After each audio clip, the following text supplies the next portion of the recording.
Home country से यहाँ Canada में जॉब्स के लिए कैसे अप्लाई कर सकते हैं, अपनी और अपनी पूरी फैमिली की पीआर के लिए कैसे आप अप्लाई कर सकते हैं, और इसके अलावा वो कौन से जॉब्स हैं जिनके लिए लाइसेंस की यहाँ ज़रूरत नहीं है और वो मेक श्योर करना है कि आया अगर आपको कोई दे रहा है लीमा या वर्क परमिट दे रहा है तो वो आगे आपके लिए फिजिबल भी होगा। हेलो एंड अस्सलाम वालेकुम पाजीज एंड बाजीज, तो अपना मेजबान अली जन्नत all the way from Canada.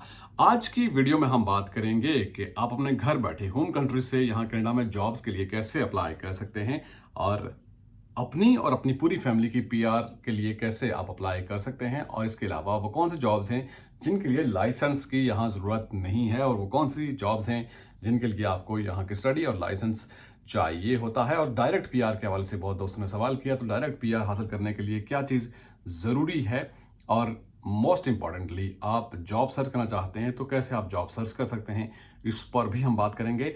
और किस सेक्टर पर आपको ज़्यादा फोकस करना चाहिए, अगर आप कनाडा आना चाहते हैं, पीआर हासिल करना चाहते हैं, तो यानी किस सेक्टर में हर प्रोविंस में डिमांड भी है और पीआर भी आपको मिल जाती है, उस बारे में भी हम आपसे शेयर करेंगे। तो वीडियो का बाकायदा आगाज करते हैं, लेकिन इससे पहले अगर आप YouTube पर पहली बार ये वीडियो देख रहे हैं तो प्लीज़ YouTube चैनल को सब्सक्राइब कीजिएगा और बेल आइकन को भी प्रेस कीजिएगा। फेसबुक पर पेज को लाइक कीजिए, इंस्टा और टिकटॉक पे ज्वाइन करने का भी शुक्रिया।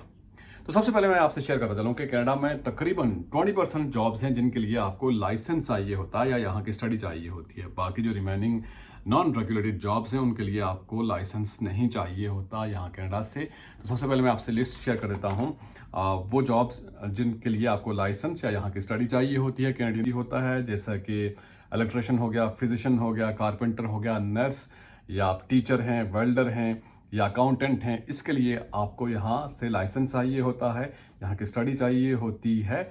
और इसके अलावा जो बाकी नॉन रेगुलेटेड जॉब्स हैं जैसा कि होटल मैनेजर हो गया, मार्केटिंग एग्जीक्यूटिव हो गया, मार्केटिंग मैनेजर, सेल्स रिप्रेजेंटेटिव हो गया, और इसके बाद web designer, web developer, book keeper, computer programmer, इनके लिए आपको लाइसेंस की ज़रूरत नहीं होती। आप आराम से घर से बैठे इनके लिए अप्लाई कर सकते हैं। लेकिन आपने करना ये होता है कि जो आपकी स्टडी है जो आउटसाइड ऑफ कनाडा है, आपने इंडिया से हासिल की, आपने पाकिस्तान से हासिल की, किसी और कंट्री से हासिल की, तो वो आपने वो उसकी असेसमेंट करानी होती है क्रेडेंशियल्स की।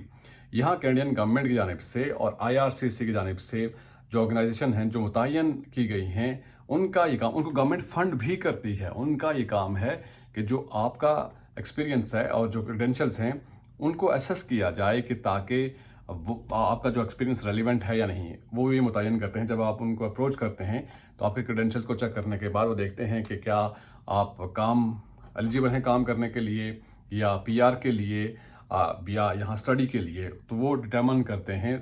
इस हवाले से आप अगर canada.ca की वेबसाइट पे जाएं तो आपको वो मिल जाएंगे। इसके साथ साथ मैं आपसे ये भी शेयर करता चलूँ कि जो ऑटोमोटिव जो सर्विस टेक्नीशियंस हैं वो यहाँ पर मूव होते हैं, और इस सेक्टर की इसलिए मैं बात करता हूँ, इंपॉर्टेंस इसलिए है कि यहाँ पर वो जब आते हैं अपने असेसमेंट कराते हैं और उसके बाद बेसिक सारा ट्रेनिंग उनको लेनी होती है। ऑटोमोटिव टेक्नीशियंस बेसिक ट्रेनिंग लेने के बाद यहाँ पर वो जो डीलरशिप है उनको ज्वाइन कर लेते हैं, और ख़ास बात यह है कि इसमें डायरेक्ट पीआर मिल जाती है। ऑटोमोटिव जो सर्विस टेक्नीशियन है, अगर आपका ताल्लुक इस फील्ड से है तो यकीनन इसमें आपको काफ़ी फ़ायदा हो सकता है। और इसके अलावा मैं आपसे शेयर कर चलूँ कंस्ट्रक्शन इंडस्ट्री, जैसा कि पहले हमने बात की कि जिसमें आपको पीआर मिलती है और हर प्रोविंस में इसकी डिमांड है। कंस्ट्रक्शन इंडस्ट्री से आपका ताल्लुक है, लोग यहाँ पर प्लम्बर के तौर पर और कारपेंटर के तौर पर, टेक्नीशियन के तौर पर, यानी हेल्पर के तौर पर आते हैं, और यहाँ उनको सारा एकोमोडेशन उस तरह से एकोमोडेट हो जाते हैं और इसमें पीआर भी आपको मिलती है। और जैसे मैंने बात की कि हर प्रोविंस में तकरीबन इसकी रिक्वायरमेंट ज़रूरत होती है, और कंस्ट्रक्शन का काम तो यहाँ पर चलता रहता है। तो अगर आप इसी फील्ड से हैं, यानी आपका फोकस और अल्टीमेट गोल यही है कि आपने कनाडा की परमानेंट रेजिडेंसी हासिल करनी है, तो कंस्ट्रक्शन की जो फील्ड है उस पर आप ज़रूर फोकस कीजिएगा। इसके अलावा बहुत सारे लोगों को जो राब्ता भी करते हैं उनको लीमा जो मिलते हैं यहाँ से, जो लीमा या लीमिया आप उसे कह लें, जिन दोस्तों को नहीं मालूम, इसे कहते हैं लेबर मार्केट इम्पैक्ट असेसमेंट, जिसके बाद आपको यहाँ वर्क परमिट मिलता है और ये आपके पीआर के हवाले से पॉइंट्स इसमें इजाफा हो जाता है इसकी वजह से। और फूड सेक्टर में ज़ाहिर आपको बहुत ज़्यादा मिलते हैं यहाँ पर, जो ऑनर होते हैं वो आपको प्रोवाइड कर देते हैं, बहुत सारे दोस्तों को मिल भी रहे हैं। लेकिन उसमें आपने ये ध्यान करना है कि इस सेक्टर में, फूड सेक्टर में पीआर मिलना इतना आसान नहीं है। आपको मेक श्योर कर लेना चाहिए। सबसे पहले तो अगर आपको लीमा मिल रहा है या लीमिया मिल रहा है तो उसकी कंडीशन क्या हैं, क्योंकि यहाँ पर वो आपको मोस्टली फ्री नहीं मिलता। बहुत रेयर चांसेस होते हैं कि कहीं से आपको मिल जाए, लेकिन ज़ाहिर है उसकी आपको एक कास्ट पे करना होगी, क्योंकि यहाँ पर ये अलमिया है। और इसके अलावा आपने ये भी देखना है कि उससे आगे आपके पीआर हो पाएगी या नहीं हो पाएगी, क्योंकि अब चीज़ें थोड़ी सी इस हवाले से महदूद हो गई हैं और जो कंडीशंस हैं उनको मीट करना थोड़ा मुश्किल हो गया है।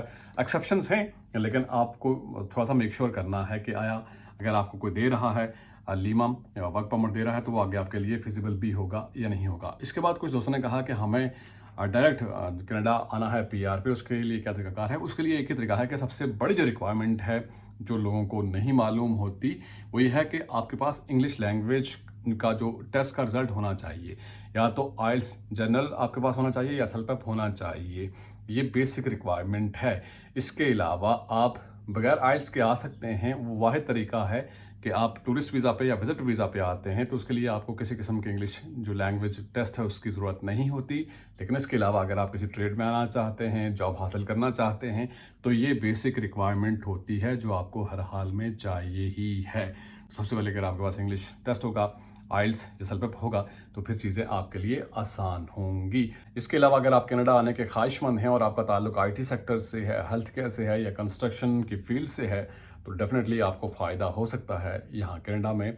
या अगर आप आना चाहते हैं, आपका ख्वाब है कनाडा आना, तो आप इन सेक्टर्स पर तवज्जो दीजिए। यानी आपका एक्सपीरियंस इन फील्ड्स के रिलेवेंट होगा तो आपको यहाँ पर फ़ायदा होगा। तो मैंने बात की थी कि आप खुद जॉब कैसे सर्च कर सकते हैं घर बैठे, या यहाँ कनाडा में मौजूद हैं या आउटसाइड ऑफ कनाडा हैं। तो जॉब बैंक कनाडा की वेबसाइट पे आप जाएंगे तो वहाँ पर जॉब्स अगर आप देखेंगे एक लंबी लिस्ट आपके को मिल जाएगी। और होता ये है कि मोस्टली लोग जो मेट्रोपॉलिटन सिटीज़ हैं, जैसा कि टोरंटो हो गया, वैंकूवर हो गया, मॉन्ट्रियल हो गया या कैलगरी हो गया, उन सिटीज़ को प्रेफर करते हैं।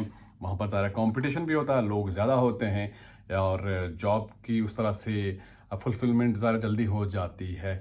अगर इसके साथ साथ अगर आप टाउन्स पे फोकस करें, छोटे शहरों की तरफ अगर आप जाएं, एरियाज़ की तरफ अगर आप जाएं, तो वहाँ पर भी जॉब्स होती हैं और उस तरफ तवज्जो लोग ज़्यादा नहीं देते। क्यों? कि उनको लगता है कि वहाँ पर उनका सपोर्टिंग सिस्टम नहीं है, कोई सपोर्ट करने वाला नहीं है और वो वहाँ दूर जाएंगे तो उनके लिए प्रॉब्लम होगी।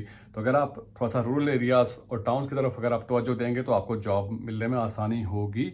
और ये भी देखिएगा कि जो लीमा आपको वहाँ मिल रहा है उसकी क्या कंडीशंस हैं और उसके लिए क्या आपको कास्ट पे करनी पड़ेगी या नहीं, ये आप ज़रा मेक श्योर कर लीजिए। अगर आप डायरेक्ट किसी कंपनी से रब्ता करते हैं, वैसे अगर आप चेक करें कंपनी पे जाकर देखें तो वहाँ पे लिखा होता है कि लीमा या जो आपको डॉक्यूमेंट्स प्रोवाइड किए जाएंगे उसके लिए आपसे किसी किस्म की रकम नहीं ली जाएगी। लेकिन यहाँ पर लेते हैं। ये एक अलमिया है, डिलेमा है, क्या कहा जा सकता है इस पे। खैर, आप जॉब बैंक कनाडा की वेबसाइट पे जाकर आप जॉब सर्च आउट कर सकते हैं। आपका जो रिलेवेंट एक्सपीरियंस है, जो आपकी फील्ड है, उसके मुताबिक आप चूज़ कर सकते हैं और अप्लाई कर सकते हैं और आपको कामयाबी मिल सकती है। तो आज की वीडियो से इतना ही। आप अपना फीडबैक दे सकते हैं कमेंट बॉक्स में और नेक्स्ट वीडियो भी आप सजेस्ट कर सकते हैं। आपसे मुलाकात होगी नेक्स्ट वीडियो में। टिल देन मेरा और आपका अल्लाह मालिक।